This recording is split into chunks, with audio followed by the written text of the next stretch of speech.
We begin with James Brown of CBS Sports on assignment for 60 Minutes. Before he became a symbol of animal cruelty, Michael Vick was one of the most electrifying players in American football. As quarterback of the Atlanta Falcons, he was the highest paid player in the league, and he pulled in tens of millions of dollars in endorsements. But it all came to an abrupt end 2 years ago when police raided a farm Vick owned in Virginia and uncovered an illegal dogfighting operation. He eventually pled guilty to bankrolling the enterprise and participating in every aspect of it, including killing dogs that refused to fight. He was sentenced to 2 years in prison and eventually declared bankruptcy. Last month, he was released and conditionally reinstated into the NFL. Friday, at a press conference in Philadelphia, it was announced he'd be playing for the Philadelphia Eagles after signing a 2-year contract with the possibility of earning nearly $7 million. Tonight, in his first interview since going to prison, Michael Vick explains what he did, why he did it, and how he says he's changed. The first day I walked into prison and they slammed that door, I knew, the magnitude of the decisions that I made and the poor judgment and what I, allowed to happen to the animals. And, it's no way of, explaining, the hurt and the guilt that I felt. And that was the reason I cried so many nights, and that put it all into perspective. You cried a number of nights. Yeah. About? What I did, being away from my family, letting so many people down, let myself down, not being out on the football field, being in a prison bed, in a prison bunk, writing letters home. That wasn't my life. That wasn't the way that things were supposed to be.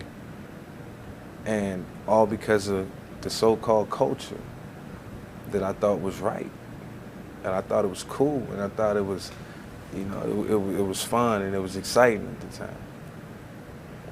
It all led to me laying in a prison bunk by myself, with nobody to talk to but myself. Who do you blame for all of this? I blame me. Michael Vick was a human highlight reel with a powerful arm, blazing speed, and an uncanny ability to elude tacklers.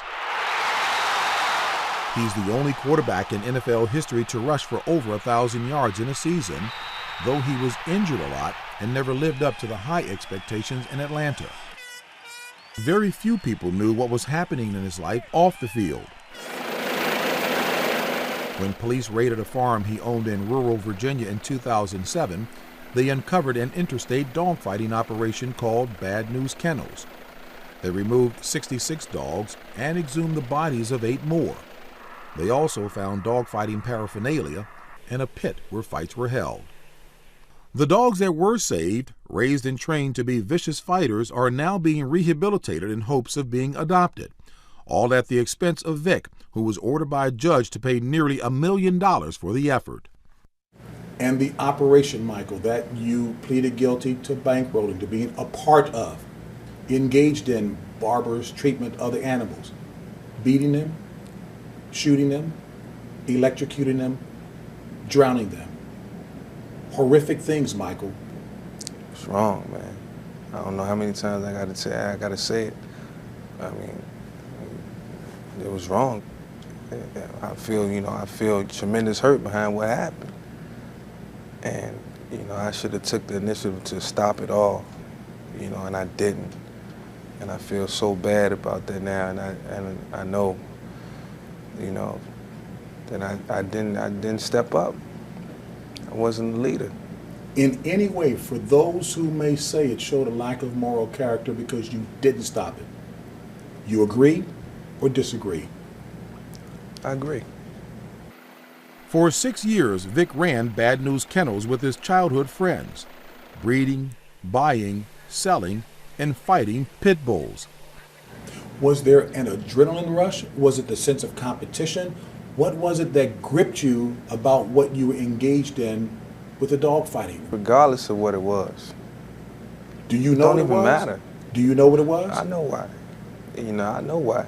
And regardless of what it was and why I was driven you know, by what, you know, what was going on. You know, whether it was because of the competition or, you know, whatever it may have been.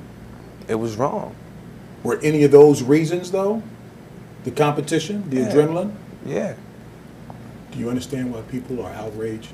I understand why. And I'm gonna say it again. Sickens me to my stomach, and it was, you know, the same feeling I'm feeling right now is what people was feeling. And the feeling you're feeling right now is? Disgust. Pure disgust. When did you arrive at that feeling of disgust, Michael? When did the light go on?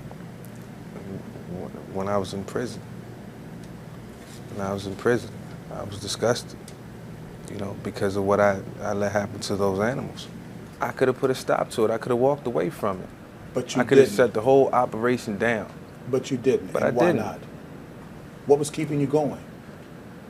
Not being able to say or tell, you know, certain people around me that, look, we can't do this anymore. I'm concerned about my career. I'm concerned about my family.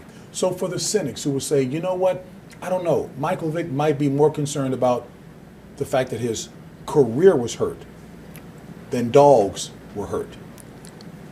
I mean, football don't even matter. You know, that's a Losing sad a $135 million contract doesn't matter? It don't matter. It don't matter. Why I not? deserve to lose that because of what I was doing. You deserve to lose it. Yeah, I deserve to lose it. I deserve to lose the $130 million. Why would a guy who's making $130 million and, you know, on the flip side, you know, killing dogs or doing the wrong things, why would he don't deserve it? We met Michael Vick in Virginia. He wasn't allowed to cross state lines without permission from his probation officer. I know it's a challenge. He was accompanied by two men. Former NFL coach Tony Dungy, who has been asked by NFL Commissioner Roger Goodell to mentor Vick, and someone you might never expect, Wayne Pacelli, president of the Humane Society of the United States. Why would you put your reputation on the line in working with Michael Vick? I've visited a lot of prisons. That's something that I do. And I know that there are a lot of young men, especially African-American young men, who need a chance, who made a mistake, who did something wrong, who had a problem, but are looking to bounce back. That's what I've always been concerned about, not just for Michael Vick, but for hundreds of guys that I've talked to. Pacelli's relationship with Vick is even more unlikely. His organization provided evidence that helped put Vick in prison.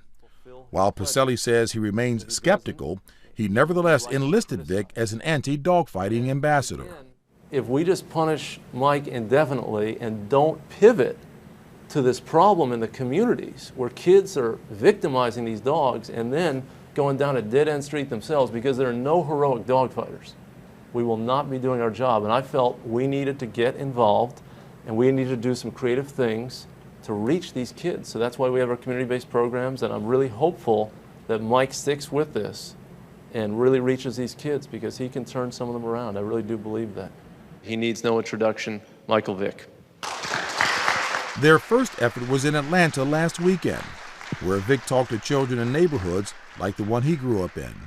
I encourage you to love your animal, your animals, or whatever animal you have, whether it's a dog, a cat, it's a reptile, you know, if it's a horse. I encourage you to love that animal dearly and with all your heart. It's a message Vick says he never heard when he was a kid in Newport News, Virginia, where he was first exposed to dogfighting when he was 8 years old. I was introduced very young, so I didn't think it was wrong because I seen the older guys, you know, condoning it and then, you know, doing it. You shared with me the story about even the police riding through the neighborhood and seeing what was happening. Explain that situation. When they got out the car and seen that, you know, it was two dogs fighting, they got back in the car and they left. So that right there kind of made me feel like, okay, you know, it's not as bad as it may seem. We didn't think it was bad at the time, and, you know, that kind of put a stamp on it. We knew it was a huge issue before Michael Vick was prosecuted, but the public didn't know.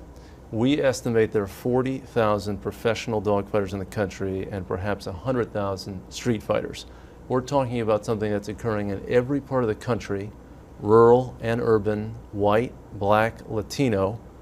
It is an industry. What's the attraction? People enjoy watching these animals compete and fight. They get excited by the bloodletting. They gamble on the outcomes. The fights may last 10 minutes, they may last 3 hours. Dogs die from shock, they die from blood loss. They suffer if they survive the process to maybe fight again. All for what? When the allegations of dogfighting first arose, Vick made another monumental mistake. He lied about it to everybody: police, his family, his coaches, and to NFL Commissioner Goodell. I was scared. I knew my career was in jeopardy. I knew I had an endorsement with Nike, and I knew it was going to be a big letdown. I felt the guilt, and I knew I was guilty, and I knew what I had done. And not knowing at the time that, actually telling the truth may have been better than, not being honest. And it backfired on me tremendously. This has been a difficult week in any respect. He told us one of his biggest mistakes was lying to Atlanta Falcons owner Arthur Blank, who bet the future of the franchise on the young quarterback, awarding him the largest contract in the history of the NFL at the time, $130 million, and stood by him as the charges piled up and Vick fell from grace. Fair to say that you broke his heart?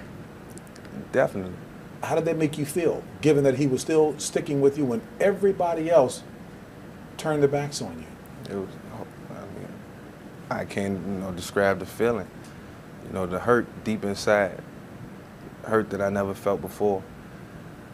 Knowing that I disappointed him, knowing that he had given me every opportunity to come to him and reach out whenever I needed him. And he cared about me, and I took it all for granted. He also took his own talent for granted. Known for traveling with a large entourage of friends from Virginia, going on wild spending sprees, not focusing on football. You know what your reputation was like when you were playing? Yeah. What was it? I was lazy, last guy in the building, first guy out. I know that. I hear everything that people say. And that hurt me when I heard that, but I know it was true. It was true? It was true. I think everyone looked at it that way. A tremendous athlete, tremendous talent, very, very gifted guy who relies on his natural ability. He was exciting and probably didn't scratch the surface of his potential. And he and I talked about that for a long time in Leavenworth. He talked about not working out, not training, not studying, kind of taking things for granted, the gifts that the Lord had given him, just really living on that and not working at it. Just reached the point in my career where I just totally lost touch, with my Lord and Savior. And, I thought I could do it on my own. And I couldn't, so I had to resurrect that back into my life. Now, most people who get in trouble, all of a sudden they find God. Yeah. And you say? It's the only way I made it through prison. It's the only way I can live life. It's having faith and believing in the higher power, believing in God. Vick has also put his faith in the hands of a powerful group of attorneys, agents, and media advisors who are trying to rehabilitate his image and resuscitate his career and help him through interviews like ours. Michael, is this you talking or the Vick team of attorneys, image shapers, and the like? This is Mike Vick. People will see my work out there, my work in the communities, and my work with the Humane Society, and how I really do care now, how I care about animals. And a lot of people will be watching. The NFL Commissioner's decision to permanently reinstate him is pending, and the Humane Society has high expectations.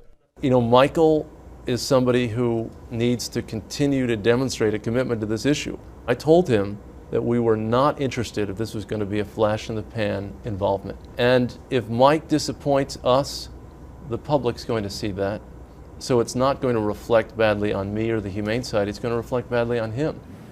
Will you be committed to all that you said, that folks are hearing you say today? Still. And I'm going to let my actions continue to speak louder than my words, and I'm going to still be involved in the community now, because I still, regardless of football, will have a voice and can have an impact on kids, because I'll be a living example of what not to do.